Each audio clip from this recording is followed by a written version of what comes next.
Hello मेरे प्यारे साथियों, कैसे हो आप सभी? कमेंट में बताएं।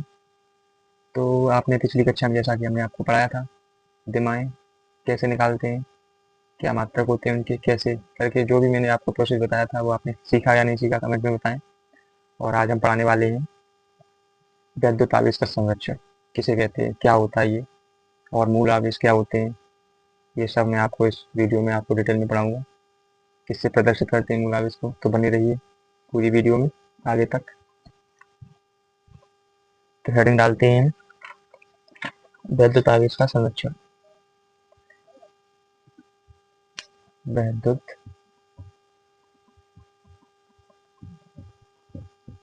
आवेश का संरक्षण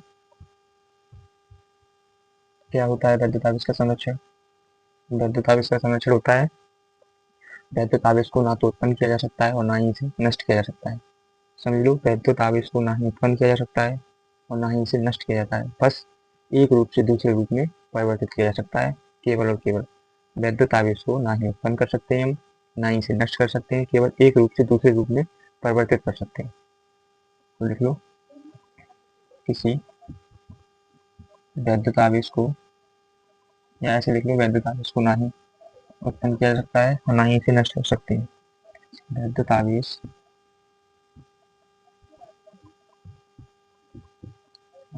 को न तो उत्पन्न किया जा सकता है, उत्पन्न किया जा सकता है, और न ही नष्ट किया जा सकता है, नष्ट किया जा सकता है, केवल एक रूप से, एक रूप से दूसरे रूप में परिवर्तित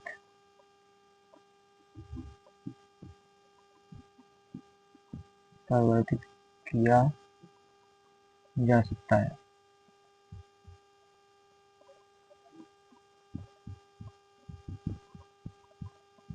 इसे हम, इसे ही वैद्युत आवेश का संरक्षण कहते हैं। समझ लिया आपने? वैद्युत आवेश को ना तो हम उत्पन्न कर सकते हैं और ना ही नष्ट कर सकते हैं, इसे एक रूप से दूसरे रूप में परिवर्तित कर सकते हैं, इसे ही हम वैद्युत आवेश का संरक्षण कहते हैं। अगली हेडिंग है हमारी मूल आवेश। मूल आवेश किसे कहते हैं, किससे प्रदर्शित करते हैं, ये जानेंगे हम।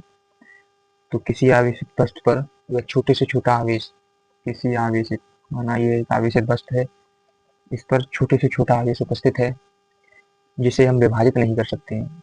माना कोई एक वस्तु है जिस पर छोटे से छोटा आवेश उपस्थित है, जिसे हम अलग अलग नहीं कर सकते, विभाजित नहीं कर सकते हैं, उसे हम मूल आवेश कहते हैं। तो लिख लो, किसी किसी आवेशित वस्तु पर वह छोटे से छोटा, छोटे से छोटा आवेश किसी आवेशित वस्तु पर उपस्थित, सॉरी भूल गया मैं लिखना, किसी आवेशित वस्तु पर उपस्थित वह छोटे से छोटा आवेश जिसे हम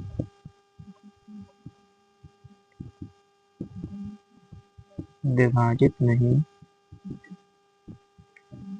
कर सकते हैं, मूल आवेश कहते हैं। मूल आवेश कहते हैं। इसे हम प्रदर्शित किससे करते हैं? तो इसे हम स्मॉल ई से प्रदर्शित करते हैं। इसे स्मॉल ई से प्रदर्शित करते हैं। अब बात आती है स्मॉल ई का मान क्या होता है। तो स्मॉल ई का मान होता है 1.6 इंटू 10⁻⁻⁹ कूलाम। ये स्मॉल ई का मान होता है। आगे चलते हैं। आगे हमारी अगली हेडिंग है इलेक्ट्रॉनिक सिद्धांत के आधार पर वेग तथा धनावेश। इसे हम साफ कर देते हैं।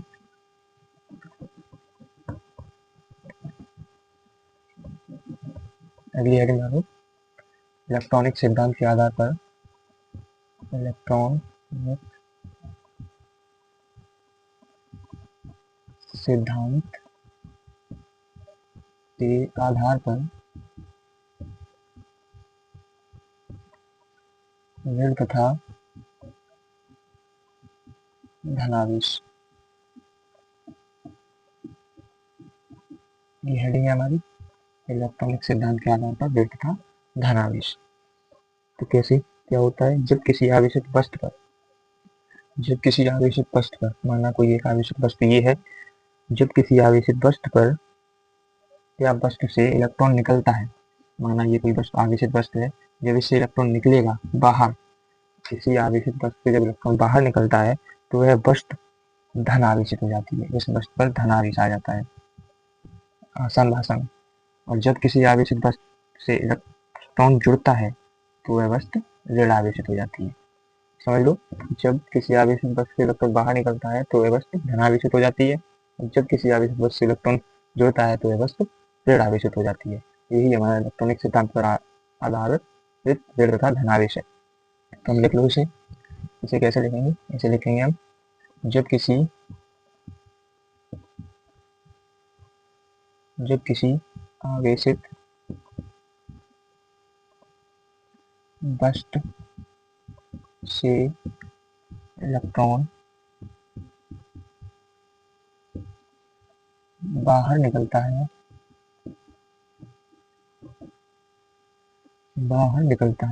तो वह वस्तु धनावेशित हो जाती है। धनावेशित तथा जब इलेक्ट्रॉन जुड़ता है, जब इलेक्ट्रॉन किससे, किसी आवेशित वस्तु से जब इलेक्ट्रॉन जुड़ता है तो वह वस्तु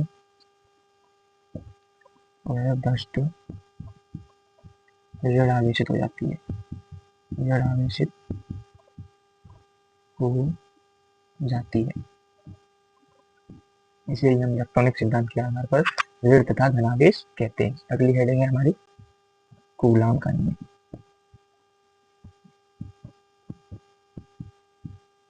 कूलाम का नियम क्या होता है, कूलाम का नियम, इसका फॉर्मूला क्या होता है, कैसे फॉर्मूला बनाते हैं, सब कुछ विस्तार से हम इस अगली वीडियो में जानेंगे।